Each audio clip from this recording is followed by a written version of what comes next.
8 வரை பிறந்த நம்மை போன்றவர்களை இந்த கால குழந்தைகள் அல்லது இந்த ஜெனரேஷன் மக்கள் நம்மை பற்றி என்ன நினைத்தாலும் கேலி செய்தாலும் நாம் மிக மிக அதிர்ஷ்டக்காரர்களே. தனி படுக்கையில் அல்ல, அம்மா அப்பா கூட படுத்து உறங்கியவர்கள் நாம்தான். எந்தவித உணவுப் பொருட்களும் நமக்கு அலர்ஜியாக இருந்ததில்லை. புத்தகங்களை சுமக்கும் பொதி மாடுகளாக இருந்ததில்லை. சைக்கிள் ஓட்டும்போது ஹெல்மெட் மாட்டி ஓட்டி விளையாண்டது இல்லை.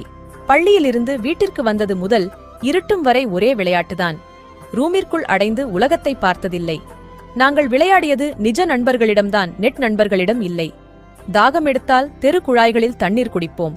ஆனால் பாட்டில் வாட்டர் தேடியதில்லை. ஒரே ஜூஸை வாங்கி 4 நண்பர்களும் மாறி மாறி குடித்தாலும் நோய்கள் எங்களை வந்தடைந்ததில்லை.